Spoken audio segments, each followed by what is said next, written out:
90 రోజుల కోర్సు పూర్తి చేస్తే చాలు 100% ప్లేస్మెంట్ సపోర్ట్ తో సాఫ్ట్వేర్ జాబ్ మీ సొంతం. వెంటనే కోడ్ జ్ఞాన్ డెస్టినేషన్ ని సంప్రదించండి.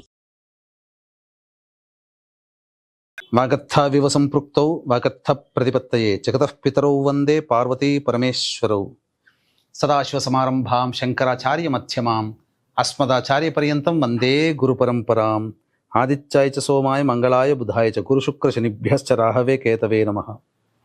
శృంగేరి జగద్గురు పీఠాధిపతులకి కంచి పీఠాధిపతులకి నమస్కారములు తెలియచేసుకుంటూ కార్యక్రమాన్ని ప్రారంభిద్దాం.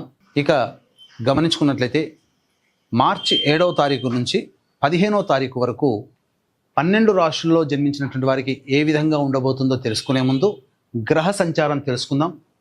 వృషభ రాశిలో గురువు, మిథున రాశిలో కుజుడు స్తంభించి ఉండడం, అలాగే కన్యా రాశిలో కేతువు, కుంభరాశిలో రవి శని యొక్క సంచారము, మీన రాశిలో శుక్రుడు బుధుడు రాహు యొక్క సంచారం. ఇక 12 రాశుల్లో జన్మించినటువంటి వారికి ఒక్కొక్కరికి ఒక్కొక్క రాశిలో జన్మించినటువంటి వారికి ఏ విధంగా ఉండబోతుందో తెలుసుకునే ప్రయత్నం చేద్దాం. ద్వాదశ రాశుల్లో భాగంగా మేషరాశిలో జన్మించినటువంటి వారికి 7వ తారీఖు నుంచి 15వ తారీఖు వరకు ఏ విధంగా ఉండబోతుందో తెలుసుకుందాం. ఇక ముందుగా గమనించుకున్నట్లయితే ఈ యొక్క మేషరాశిలో జన్మించినటువంటి వారికి గ్రహ సంచార ప్రభావం వలన ప్రధానంగా మేషరాశి వారికి లాభంలో రవి శని యొక్క ప్రభావము, ఈ యొక్క ప్రభావం చేత ముఖ్యంగా నిరుద్యోగస్తులకి ఉద్యోగము లభించే అవకాశములు ఎక్కువగా ఉన్నాయి. వేరే సంస్థలలో ఉద్యోగం కోసం ప్రయత్నం చేసేవాళ్ళు లేదా ప్రమోషన్స్ కోసం ప్రయత్నం చేసేటువంటి వాళ్ళు ఎవరైతే ఉంటారో వాళ్ళకందరికీ కూడాను అనుకూలమైనటువంటి సమయంగా చెప్పబడి ఉంది. కావున ఆనందకరమైనటువంటి వార్త, మేషరాశిలో జన్మించినటువంటి ఉద్యోగస్తులు ప్రభుత్వ రంగం కావచ్చు, ప్రైవేట్ రంగం కావచ్చు, వారికి మంచి జరిగేటువంటి అవకాశాలు గోచరమవుతున్నాయి. ఇక గురు సంచార ప్రభావం వలన ధనపరమైనటువంటి విషయాల్లో ఎటువంటి లోటుపాట్లు లేనప్పటికీ కూడా మిగతా కుజగ్రహ సంచార ప్రభావం మేషరాశి వారికి ఆనందదాయకంగా ఉంటుంది. ముఖ్యంగా చూసుకున్నట్లయితే కుజుడు స్తంభించి ఉండడం, ఈ కారణం చేత ప్రధానంగా సంఘంలో పేరు ప్రతిష్టలు పొందినటువంటి వ్యక్తుల యొక్క పరిచయము కానీ, లేకపోతే కొన్ని సందర్భాలలో మీరు చూపించే చొరవ, మీ యొక్క పట్టుదల మీ విజయానికి నాంది పలుకుతాయి. గొప్ప గొప్ప కార్యాలు సాధించాలనేటువంటి ఉత్సాహం ఏదైతే ఉంటుందో వాటన్నిటికీ కూడాను మీరు ప్రణాళికలు రూపొందించుకోవడం, వాటికి సంబంధించినటువంటి జీవితంలో పైకి ఎదగడానికి చేసే ప్రయత్నంలో తొలిమెట్టులో భాగంగా మీరు విజయాన్ని పొందే అవకాశాలు ఈ యొక్క కుజుడి యొక్క ప్రభావంలో మీకు గోచరం అవుతున్నాయి. ఇక 12వ స్థానంలో శుక్ర బుధ రాహు యొక్క సంచార ప్రభావం వెరసి చూసుకున్నట్లయితే ప్రధానంగా ఈ యొక్క సంబంధించినటువంటి మేషరాశి వారికి నీచభంగ రాజయోగ ప్రభావము చేత ప్రధానంగా ఏ పని చేసినప్పటికీ కూడాను 2 సార్లు పని చేయాల్సినటువంటి పరిస్థితి రావడం, 2వసారి ప్రయత్నంలో విజయాన్ని పొందడం అనేటువంటిది సాధారణంగా జరుగుతుంది. ఇక ముఖ్యంగా వ్యాపారస్తులైతే పెట్టుబడులు పెట్టేటప్పుడు జాగ్రత్తలు పాటించండి. ముఖ్యంగా వ్యాపారస్తులు లేదా ఇన్వెస్ట్మెంట్స్ అనగా ఈ స్టాక్స్లలో కానీ ఈ స్పెక్యులేషన్స్ రంగంలో ఉన్నటువంటి వాళ్ళు ఉంటారు కదా, ఇన్వెస్ట్మెంట్ చేసేటప్పుడు 1-2 సార్లు ఆలోచించి కానీ నిర్ణయం తీసుకోండి. ఎందుకంటే సమయం అనుకూలంగా లేని కారణం చేత. ఇక ప్రధానంగా చూసుకున్నట్లయితే ముఖ్యంగా ఈ రాశిలో జన్మించినటువంటి వారికి స్త్రీ సౌఖ్యం బాగా ఉంటుంది. అంటే దీని అర్థము స్త్రీల వలన సంతోషములు కలుగుతాయి. అది ఎవరైనా కావచ్చు, తల్లి కావచ్చు, చెల్లి కావచ్చు, అక్కయ్య, వదినమ్మ, నాయనమ్మ, పిన్నమ్మ, నైబర్సు, క్లాస్మేట్సు, కొలీగ్సు, లేకపోతే హయ్యర్ అఫీషియల్స్, వాళ్ళందరూ కూడా స్త్రీ అనేటువంటిది ఏ రూపంలోనైనా కానీ మీకు సంపూర్ణ సహకారాలు అందించే అవకాశాలు గోచరమవుతున్నాయని చెప్పవచ్చు. ఇక ముఖ్యంగా గమనించుకున్నట్లయితే సంతానం కోసం ఎదురు చూసేటువంటి వ్యక్తులు ఎవరైతే ఉన్నారో వాళ్ళకి చక్కటి సంతాన భాగ్యము కలిగే అవకాశాలు మేషరాశి వారికి గోచరమవుతున్నాయి. వివాహానికి సంబంధించి చే ప్రయత్నాలు ఏవైతే ఉంటాయో ప్రధానంగా ఈ మేషరాశిలో జన్మించినటువంటి వారికి గురుబలము, అలాగే వివాహ స్థానాధిపతి కూడాను యోగదాయకంగా ఉండడం, ఈ కారణం చేత చక్కగా వివాహము జరిగేటువంటి అవకాశాలు కానీ వివాహ నిశ్చయాలు కానీ జరుగుతాయని చెప్పవచ్చు. ఇక ముఖ్యంగా విదేశీ యానము, విదేశీ విద్యకు సంబంధించి చేయ ప్రయత్నాలన్నీ కూడాను అనుకూలంగా ఉంటాయి. అయితే ఇక్కడ గమనించాల్సింది, ఇప్పుడు చెప్పుకోబోయేటువంటిది అంతా కూడాను మనకు ఈ యొక్క మేషరాశిలో జన్మించినటువంటి వారికి గ్రహాల యొక్క స్థితిగతుల యొక్క ప్రభావము చేత ఏర్పడబోయేటువంటి సంఘటనలుగా చెప్పవచ్చు. అయితే ప్రధానంగా ఈ 7వ తారీఖు నుంచి 15వ తారీఖు వరకు ఈ గ్రహ సంచారం ఉన్నప్పుడు ఏ విధంగా ఉండబోతుంది అంటే ఎప్పుడు కూడాను శుభంగానే ఉంటుందా?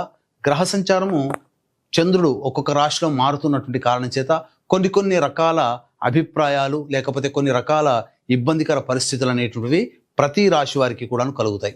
అందులో భాగంగా ఈ మేషరాశి వారికి సంబంధించి ఏ విధంగా ఉండబోతుందనేటువంటి విషయాన్ని తెలియచేసుకున్నాం. ముఖ్యంగా గమనించుకున్నట్లయితే 7వ తారీఖు రోజున ప్రధానంగా ఈ 7వ తారీఖు రోజున కుటుంబం సభ్యుల మధ్య అవగాహన లోపం ఏర్పడుతుంది, ధనము ఖర్చు అవుతుంది, తద్వారా ఇబ్బందికర పరిస్థితులు అనేటువంటివి ఎదురవుతాయని చెప్పవచ్చు. కాబట్టి మీ యొక్క వాక్కుని ఎంత అదుపులో పెట్టుకోగలిగితే అంత ఆనందదాయకమైనటువంటి పరిస్థితి మేషరాశిలో జన్మించినటువంటి వారికి కలుగుతుందని చెప్పవచ్చు. ఇక లౌక్యముతో వ్యవహరించాల్సినటువంటి పరిస్థితి, అంటే తానొప్పక నొప్పింపక తిరుగువాడు ధన్యుడు సుమతి అన్నట్టుగా మీరు ఈ 7వ తారీఖు రోజున అందరితో బిహేవ్ చేయాలి. ఇక 8, 9 తారీఖులో కనుక చూసుకున్నట్లయితే మీకు ప్రధానంగా ధనపరమైనటువంటి సమస్యలు అనేటువంటివి తొలగిపోతాయి. సోదర సోదరీమణులు, మిత్రుల యొక్క సహాయ సహకారాలతో మీకున్నటువంటి పనులన్నీ కూడాను చక్కబెట్టుకుంటారని చెప్పవచ్చు. సంఘంలో పేరు ప్రతిష్టలు పొందిన వ్యక్తుల యొక్క పరిచయము, తద్వారా మీకు యోగదాయకమైనటువంటి పరిస్థితి అనేటువంటిది కలుగుతుందని చెప్పవచ్చు. ఇక అన్నిటికంటే ముఖ్యంగా ప్రధానంగా రాణి బాకీలు అనేటువంటివి వసూలు అవుతాయి, తద్వారా మీరు ఆనందంగా గడపడానికి అవకాశాలు ఎక్కువగా ఉంటాయని చెప్పవచ్చు. ఇక 10, 11వ తారీఖుల్లో కనుక చూసుకున్నట్లయితే ప్రధానంగా వాహన మరమ్మతులకి, గృహ మరమ్మతులకి ఖర్చులు అధికం అవుతాయి. అలాగే మీరు చూసుకున్నట్లయితే ఈ యొక్క 10, 11 తారీఖుల్లో వాహనాన్ని నడిపేటప్పుడు జాగ్రత్తలు పాటించాలి.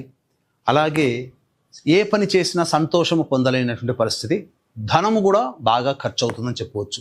ఇక 12, 13, 14వ తారీఖుల్లో కనుక చూసుకున్నట్లయితే ప్రధానంగా ఉద్యోగ సంబంధమైనటువంటి విషయాలలో కొన్ని కీలకమైనటువంటి నిర్ణయాలు కానీ కొంత కీలకమైనటువంటి సంఘటనలు చోటు చేసుకుంటాయి. ఈ యొక్క పరిణామాల తదనంతరం మీ యొక్క ఉద్యోగ జీవితంలో కానీ లేకపోతే చేస్తున్నటువంటి వృత్తి ఉద్యోగ వ్యాపార జీవితంలో కానీ మార్పులు అనేటువంటివి తప్పనిసరి. అన్నిటికంటే మించి ఈ 12, 13, 14 తారీఖుల్లో మీ ఆరోగ్యం పట్ల శ్రద్ధ వహించాల్సినటువంటి పరిస్థితి.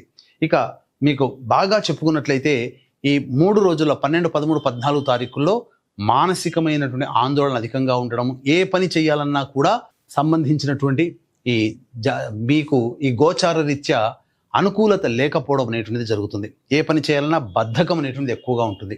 ఇక 15వ తారీఖు రోజున మాత్రం రావాల్సినటువంటి రాణి బాకీలు వసూలవుతాయి. ముఖ్యంగా ధనపరమైనటువంటి సమస్యలు అనేటువంటివి తీరుతాయి, ఆనందకరంగా ఉంటారని చెప్పవచ్చు. లోన్లు శాంక్షన్ అవ్వడము, లేకపోతే మీకు ఏదైనా చేస్తున్నటువంటి వృత్తి ఉద్యోగ వ్యాపారాల్లో ధనపరమైనటువంటి ఇబ్బందులన్నీ తొలగిపోయే అవకాశాలు మీకు ఏర్పడతాయని చెప్పవచ్చు. ఇక గమనించుకున్నట్లయితే ఈ 14వ తారీఖు రోజున మనకు ఈ భారతదేశంలో గ్రహణం కనిపించకపోయినప్పటికీ ప్రధానంగా ఈ సంబంధించినటువంటి ఈ కన్యా రాశిలో గ్రహణం ఏర్పడుతుంది. కావున ప్రధానంగా మేషరాశికి, కర్కాటక రాశికి మరియు వృశ్చిక రాశి వారికి తప్ప మిగతా అన్ని రాశుల వారికి ఈ యొక్క గ్రహణ ప్రభావము కొన్ని లోపాలు, దోషాలు. ఎందుకంటే చాలామంది అనుకునేటువంటిది మన భారతదేశంలో కనిపించదు కదా, మనం పాటించాల్సిన నియమం లేదు. వాస్తవం, భారతదేశంలో కనిపించదు కాబట్టి పాటించాల్సినటువంటి నియమం లేదు.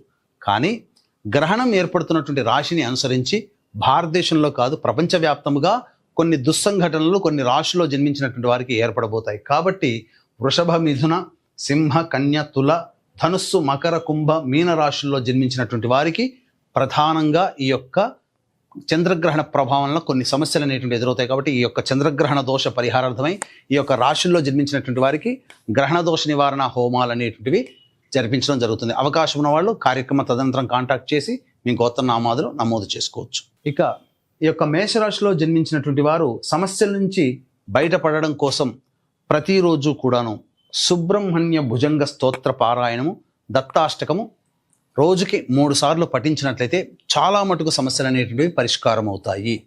ఇక ఈ యొక్క సమస్యలు అనేటువంటివి చెప్పినటువంటి విషయాల కంటే ఇంకా విభిన్నంగా మీ యొక్క జీవితం ఉంది అని అంటే మీ యొక్క జాతకంలో ఉన్నటువంటి నడుస్తున్నటువంటి గ్రహ దశాంతర దశల యొక్క ప్రభావాలు. కావున దగ్గరలోని మంచి ఉపాసనా పొరలైనటువంటి జ్యోతిష్యుల్ని సంప్రదించి వారి సలహాలు, సూచనలు కనుక పాటించినట్లయితే మరింత మెరుగైనటువంటి జీవితాన్ని పొందుతారని తెలియచేయవచ్చు. సర్వం శ్రీ ఉమామహేశ్వర పరబ్రహ్మార్పణమస్తు.